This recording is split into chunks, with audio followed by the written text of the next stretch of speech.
mesin atau komputer untuk meniru atau melakukan tugas yang biasanya memerlukan kecerdasan manusia. Artinya, ada pergeseran konsep komunikasi yang sudah berakar sebelumnya terjadi antar manusia menjadi komunikasi yang memungkinkan tidak terjadi antar manusia atau yang disebut non-human communication.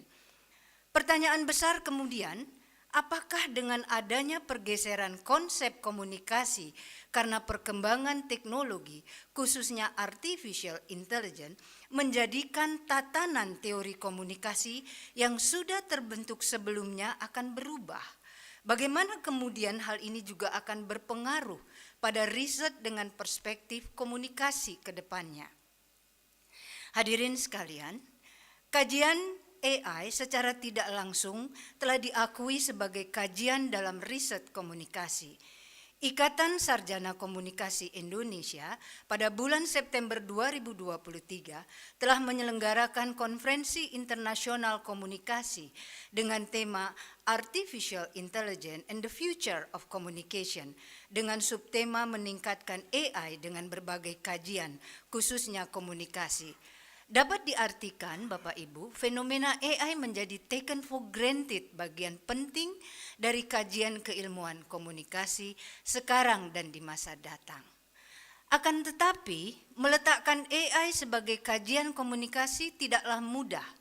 Interaksi manusia dengan AI tidak sesuai dengan paradigma teori komunikasi yang selama ini sudah terbentuk, yang menekankan bagaimana orang berkomunikasi dengan orang lain. Padahal, riset tentang AI lebih banyak membahas cara mereproduksi kecerdasan manusia, termasuk berkomunikasi di dalam mesin. Studi komunikasi sudah mengkristal sebagai proses di mana peran manusia memegang kendali dalam keseluruhan proses. Bagaimana kemudian meyakini bahwa fenomena AI merupakan bagian dari kajian komunikasi?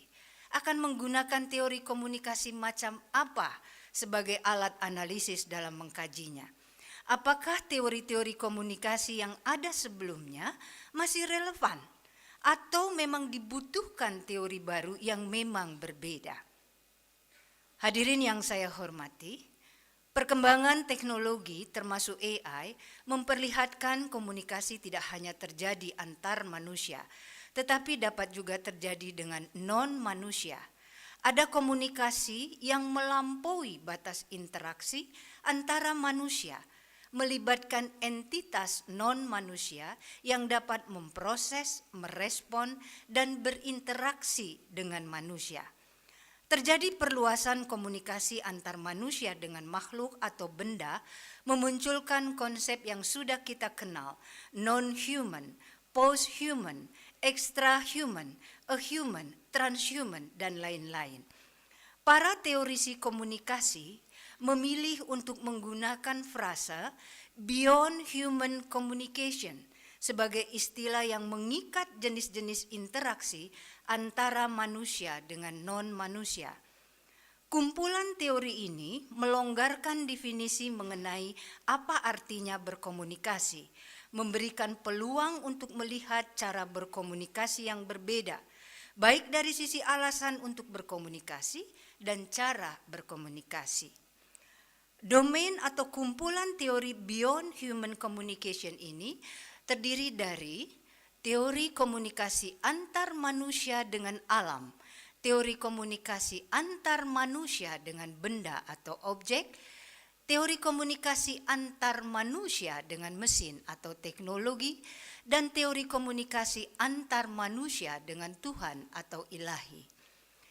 Ibu bapak hadirin yang terhormat, fenomena AI dalam perspektif teori komunikasi menjadi jelas keberadaannya, yaitu dalam kerangka komunikasi manusia dengan mesin, suatu proses di mana terbentuk penciptaan makna secara bersama antara manusia dengan mesin, mencakup komunikasi robot dengan manusia, komunikasi manusia dengan komputer, dan teknologi wira komunikasi lainnya yang berfungsi sebagai komunikator.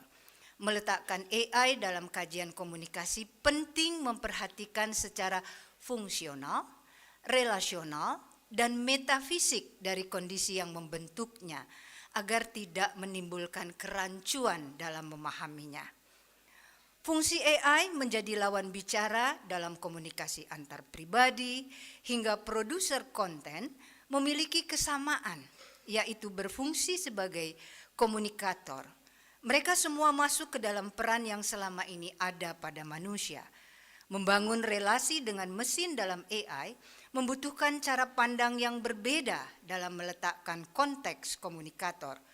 Bukan orientasi pada sumber yang merupakan bahasan penting dalam AI, tetapi memahami bagaimana hubungan yang berkembang antara manusia dan mesin dalam berproses. Ibu bapak hadirin yang saya hormati, sebagai bagian penutup dari pidato ringkas saya dalam pengukuhan ini, saya ingin menggarisbawahi bahwa kehadiran artificial intelligence sebagai komunikator dalam komunikasi manusia dengan mesin memunculkan beberapa pertanyaan ontologis yang mempertanyakan hakikat manusia. Bagaimana hakikat manusia ketika dia berinteraksi dengan mesin? Di mana batas antara manusia dengan mesin? Dan bagaimana seharusnya manusia bertindak terhadap mesin? Ada dua hal penting untuk diingat ketika berkomunikasi dengan AI. Pertama, komponen manusia masih memainkan peran kunci. Komunikasi manusia dengan mesin menantang konsep media dalam berkomunikasi, di mana mesin merupakan saluran sekaligus penghasil pesan komunikasi. Ibu dan Bapak serta hadirin yang saya hormati, di penghujung pidato pengukuhan ini, izinkan saya menyampaikan ucapan terima kasih yang tulus dan sebesar-besarnya kepada Menteri Pendidikan Tinggi, Sains dan Teknologi Republik Indonesia, Rektor Universitas 11 Maret, Profesor Dr. Hartono, beserta para wakil rektor, ketua, wakil ketua, sekretaris dan anggota Majelis Wali Amanat, ketua, sekretaris dan anggota Senat Akademik Universitas, ketua, sekretaris dan anggota Dewan Profesor, Dekan Fakultas Ilmu Sosial Politik, para wakil dekan, ketua program studi, kolega dosen, tendik dan mahasiswa tercinta saya, ketua, sekretaris dan anggota Senat Akademik Fakultas Ilmu Sosial dan Politik, kedua orang tua saya, almarhum Bapak Bagio Suratmo dan almarhumah Ibu Siti Samsiar.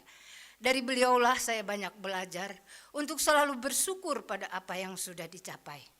Untuk keluarga, kakak-kakak dan adik-adik saya yang selalu mendukung karir saya penuh.